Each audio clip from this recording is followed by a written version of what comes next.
آج جس حالت میں ایران لڑ رہا ہے چند باتیں لوگوں کو خوش کر رہی ہیں.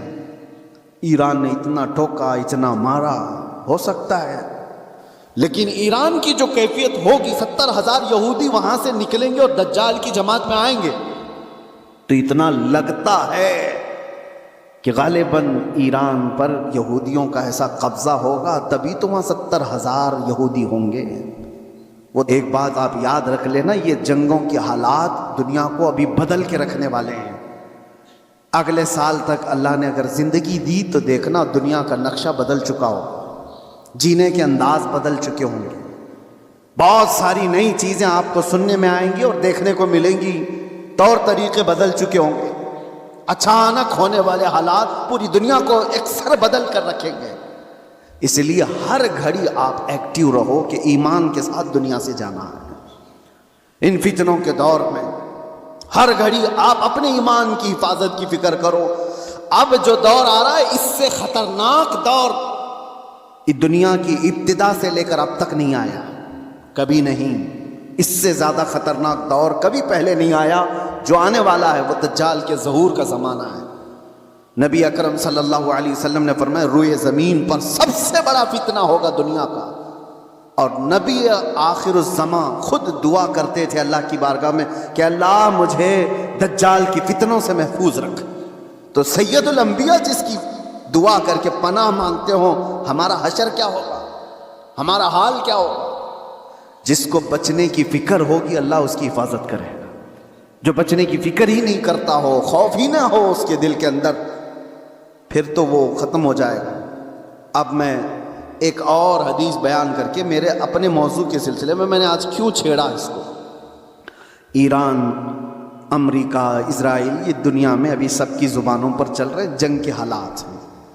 اس دوران میں نے حدیث یہ پڑھا کہ دجال کے ظاہر ہونے کا وقت جو ہے وہ اللہ بہتر جانے، لیکن جو جگہ ہے نبی پاک صلی اللہ علیہ وسلم نے فرمایا وہ بھی ایران کی طرف سے ہی ظاہر ہوگا. دجال کے ظاہر ہونے کی جگہ جو بتائی گئی وہ مشرق کی طرف سے ظاہر ہوگا. ایران کا ایک شہر ہے اصفہان. نبی پاک صلی اللہ تعالی علیہ وسلم فرماتے ہیں یتبع الدجال من اصفہان 70,000. حضور فرماتے ہیں اصفہان شہر سے 70,000 یہودی دجال کی فوج میں شامل ہوں گے. اب یہ اصفہان کہاں ہے؟ اصفہان تو یہ ایران کا شہر ہے. 70,000 یہودی ہیں یہاں پر؟ نہیں، لگتے تو نہیں ہیں، لیکن حدیث پاک ہے. اللہ کے نبی صلی اللہ علیہ وسلم نے فرمایا 70,000 یہودی دجال کی جماعت میں داخل ہوں گے. وہ ایران کے اس شہر سے داخل ہوں گے، اس کی فوج میں آئیں گے. ہو سکتا ہے لوگ میرے اس بیان کو یوں کہہ رہے ہوں کہ یہ ایران کے خلاف بول رہے ہوں. میرے عزیزو، آج جن حالات اور جو کیفیت کو ہم دیکھ رہے ہیں، ہم مظلوموں کے ساتھ کھڑے، ظالم کے ساتھ کبھی نہیں کھڑے ہوں گے. اسلام کی خاصیت ہے یہ، ظالم کے ساتھ کبھی نہیں کھڑے ہوں گے. ظالم امریکہ ہے، ظالم اسرائیل کے یہودی ہیں، پوری دنیا کو انہوں نے ظلم کی چکی میں پیسا ہے. لیکن ایران کی جو کیفیت ہوگی، 70,000 یہودی وہاں سے نکلیں گے اور دجال کی جماعت میں آئیں گے، تو اتنا لگتا ہے کہ غالباً ایران پر یہودیوں کا ایسا قبضہ ہوگا، تبھی تو وہاں 70,000 یہودی ہوں گے. وہ دور آئے گا. آج جس حالت میں ایران لڑ رہا ہے چند باتیں لوگوں کو خوش کر رہی ہیں. ایران نے اتنا ٹھوکا، اتنا مارا، ہو سکتا ہے، اور یہودیوں کو اور سپر پاور کو گھٹنے ٹیکنے پر مجبور کیا. یہ وقتی طاقت ہو سکتی ہے اور اللہ کامیابی دے. ہم اس کے خلاف نہیں ہیں، لیکن حدیث پاک، مجھے اس حدیث پاک سے یہ لگتا ہے وہ وقت آئے گا جب ایران پر یہودیوں کا ایک غلبہ ہوگا، تبھی تو وہاں سے دجال کی جماعت میں لوگ شامل ہوں گے. دوسری حدیث یہ بھی میں بتاؤں، امام مہدی جب ظاہر ہوں گے تو فرمایا گیا امام مہدی کی جو فوج ہوگی وہ قسطنطنیہ کو فتح کرے گی. قسطنطنیہ کیا ہے؟ کانسٹنٹائن جس کو کہا جاتا ہے، یہ استنبول شہر ہے جو آج کا ترکی کا.